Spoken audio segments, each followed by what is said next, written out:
ವಧು ಬೇಕಾಗಿದೆ. ಉಷಾ ನವರತ್ನ ರಾಮ್ರವರ ಕಾದಂಬರಿ. ನೋನು, ಶಚಿ ವೈನ್ ತಗೊಳಲ್ಲ. ಎನಿ ಅದರ್ ಸಾಫ್ಟ್ ಡ್ರಿಂಕ್ ಆದ್ರೂ ಪರವಾಗಿಲ್ಲ. ಶಚಿ, ಏನ್ ತಗೋತಿ? ನಿನ್ನ ಫೇವ್ರೆಟ್ ಪೈನಾಪಲ್ ಜ್ಯೂಸ್ ತಗೋತಿಯಾ? Waiter, pineapple juice with ice. Shachi ನುಟ್ಟಿಸುರಿಟ್ಲು. ತನಗೆ ತಿಳಿಯದೆ ತಾನೇನಾದ್ರೂ ವೈನ್ ಕುಡ್ದಿದ್ರೆ? ತನಗೆ ಆ ಮಾದಕ ದ್ರವ್ಯಗಳನ್ನೆಂದೂ ತೆಗೆದುಕೊಂಡು ಅಭ್ಯಾಸವಿಲ್ಲ. ಸದ್ಯ ಇವನು ನನ್ನ ಮರ್ಯಾದೆ ಕಾಪಾಡ್ದ. ನನಗೆ ವಿಸ್ಕಿ ಆನ್ ರ್ಯಾಕ್ಸ್. ಪುರುಷೋತ್ತಮ್ ಹೇಳಿದಾಗ ಶಚಿ ಅವನತ್ತ ನೋಡಿದ್ಲು. ಪುರುಷೋತ್ತಮ್ ನಸುನಕ್ಕ. ಹಾಗೆ ನೋಡ್ಬೇಡ ಶಚಿ, ನಾನು ತುಂಬ ತಗೊಳ್ಳಲ್ಲ. ಜಸ್ಟ್ 1-2 ಪೆಗ್ಸ್ ಅಷ್ಟೆ. ಎದುರು ಬೇಡ, ನಿನ್ನ ಸೇಫ್ ಆಗಿ ಮನೆ ತಲುಪಿಸ್ತೀನಿ. ಅವನ ಗೆಳೆಯರು ಓ ಎಂದು ನಕ್ಕರು. ಪುರುಷು, ನೀನು ಇಷ್ಟು ದಿನ ಆಯಾಗಿದ್ದಿ, ಆಗ್ಲೇ ರಿಸ್ಟ್ರಿಕ್ಟ್ ಪ್ರಾರಂಭ ಆಯ್ತಾ? ಮೇಡಮ್, ನಮ್ಮ ಹುಡುಗ ತುಂಬ ಒಳ್ಳೆಯವನು, ಯಾವುದು ಜಾಸ್ತಿ ಮಾಡೋಲ್ಲ. ಶ್ರೀಮತಿ ಚಂದ್ರ ಶಚಿಯ ಕೈ ಹಿಡಿದು ಹೇಳಿದ್ರು. ಬನ್ನಿ, ನಮ್ ಗುಂಪಿಗೆ ಸೇರ್ಕೊಳ್ಳಿ. ಈ ಗಂಡಸರು ಸೇರಿದ್ರೆ ಹೆಂಗಸ್ರನ್ನ ವಿಮರ್ಶೆ ಮಾಡೋದು, ಇಲ್ದಿದ್ರೆ ಆಫೀಸು ರಾಜಕೀಯ ಮಾತಾಡೋದು ಬೋರ್ ಆಗತ್ತೆ ಎಂದಾಗ ಶಚಿಯ ಕಾಲುಗಳು ನಡಗಿದ್ವು. ಇವ್ರ ಬಳಿ ತನ್ಗೇನ್ ಮಾತುಕತೆ?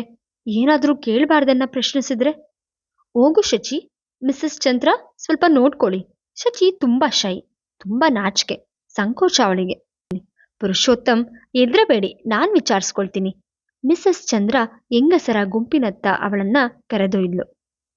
ಅವಳು ತಮ್ಮ ಬಳಿ ಬರಲೆಂದೇ ಕಾದಿದ್ದ ಅನೇಕ ಮಹಿಳೆಯರು, ಯುವತಿಯರು ಅವಳನ್ನ ಮುತ್ತಿದರು. ಹಲೋ, ನಾನು ಋತು ದೀಕ್ಷಿತ್. ನೀವು ಬಂದಿದ್ದು ಬಹಳ ಸಂತೋಷ.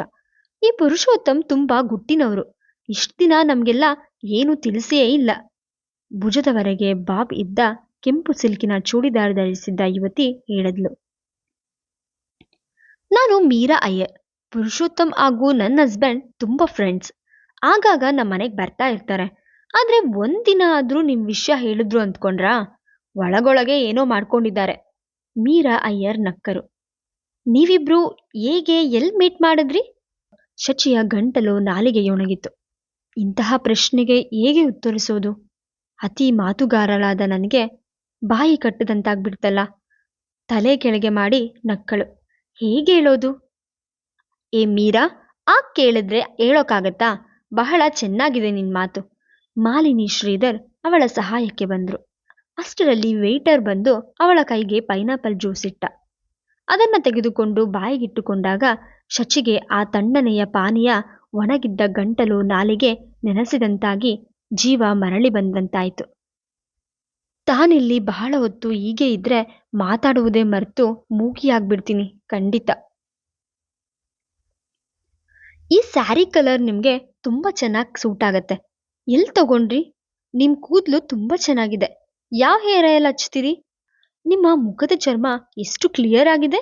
ಇಷ್ಟು ಸ್ವಚ್ಛವಾದ ಮುಖ ಇರುವಂತೆ ನೀವ್ ಹೇಗ್ ನೋಡ್ಕೋತೀರಿ? ನಿಮ್ಗೆ ಹೆಂಗಸರ ಸ್ವಾತಂತ್ರ್ಯದ ಬಗ್ಗೆ ಏನ್ ಒಪಿನಿಯನ್? ನೀವು ಈಚೆಗೆ ಯಾವ ಪಿಕ್ಚರ್ ನೋಡಿದ್ರಿ? ನೀವು ಏನ್ ಓದಿದ್ದೀರಿ? ಎಲ್ಲಾದ್ರೂ ಕೆಲಸ ಮಾಡ್ತೀರಾ? ಶಚಿ ಕಕ್ಕಾ ಬಿಕ್ಕಿಯಾದ್ಲು. ಈ ಪ್ರಶ್ನೆಗಳಿಗೆಲ್ಲ ಏನು ಉತ್ತರ ಕೊಡೋದು? ಆ ಪ್ರಶ್ನೆಗಳೆಂದು ಈ ಮೊದಲು ತನ್ನ ಬದುಕಿನಲ್ಲಿ ಬಂದೇ ಇರಲಿಲ್ಲ. ಪುರುಷೋತ್ತಮ್ ತನ್ನನ್ನ ಇವರುಗಳ ಮಧ್ಯೆ ಬಿಟ್ಟು ಬಿಡ್ಬೋದೇ? ತಾನೇನಾದ್ರೂ ಆಭಾಸ ಮಾಡಿದ್ರೆ? ಅವನತ್ತ ಕೊನೆಗಣ್ಣಿನಲ್ಲಿ ನೋಡಿದಾಗ ಅವನು ತನ್ನ ಗೆಳೆಯರ ಮಧ್ಯೆ ನಿಂತು ಯಾವುದೋ ಗಹನವಾದ ವಿಷಯದ ಬಗ್ಗೆ ಮಾತಾಡ್ತಿದ್ದ. ಒಂದು ಕೈಯಲ್ಲಿ ಪಾನೀಯ ತುಂಬಿದ್ದ ಗ್ಲಾಸು, ಮತ್ತೊಂದು ಕೈಯಲ್ಲಿ ಹೊಗೆ ಆಡ್ತಿದ್ದ ಸಿಗರೇಟು. ಅವನು ತನ್ನತ್ತ ನೋಡ್ಬಾರ್ದೆ?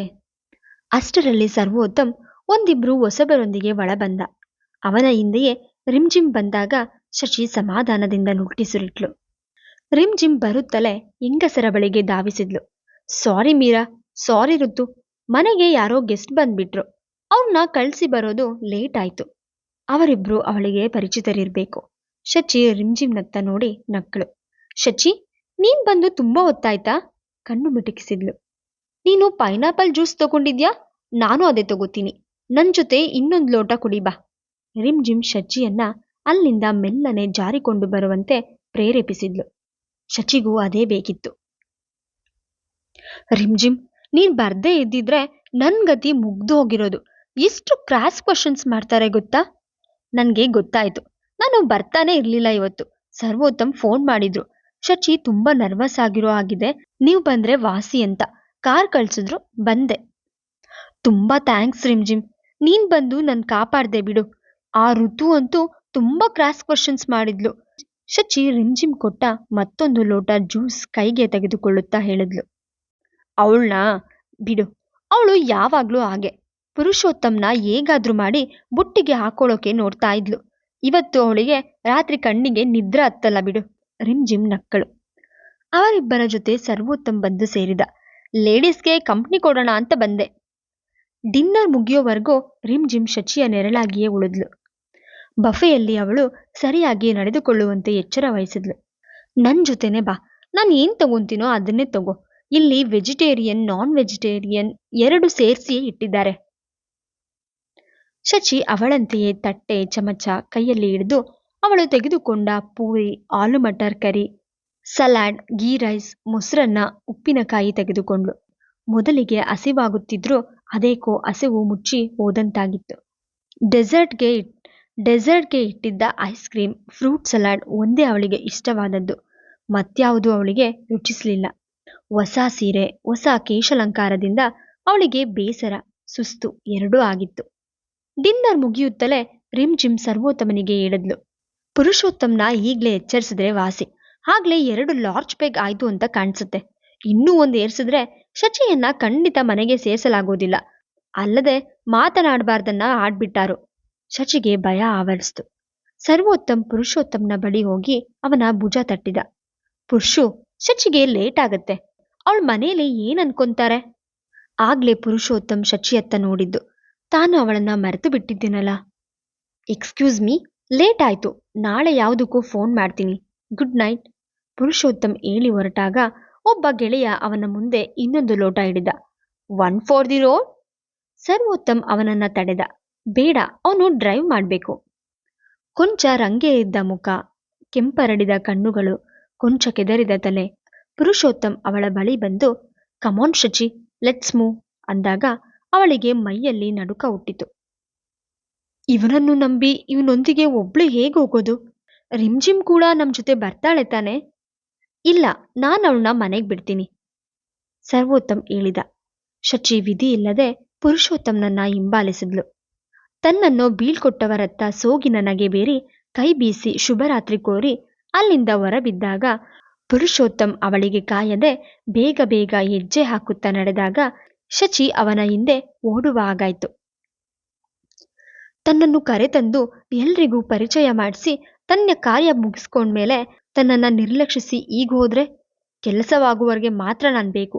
ಶಚಿಗೆ ಕೋಪ ದುಃಖ ಎರಡೂ ಒಟ್ಟಿಗೆ ಹುಮ್ಮಳಿಸಿ ಬಂದಿತ್ತು. ಆಗ್ಲೇ ಕೈಗಡಿಯಾರ ರಾತ್ರಿ 10 ಗಂಟೆ ತೋರಿಸ್ತಿತ್ತು. ಹೋಟೆಲ್ ಆಗ್ಲೇ ನಿಶಬ್ದವಾಗುತ್ತಿತ್ತು. ತನ್ನ ವ್ಯಕ್ತಿತ್ವವನ್ನೇ ತನ್ನವರನ್ನೇ ಮರೆತ ಈ ಗಂಡಸಿನ ಜೊತೆ ನಾನು ಹೇಗೆ ಹೋಗೋದು? ಶಚಿ ಯೋಚಿಸತೊಡಗಿದ್ಲು.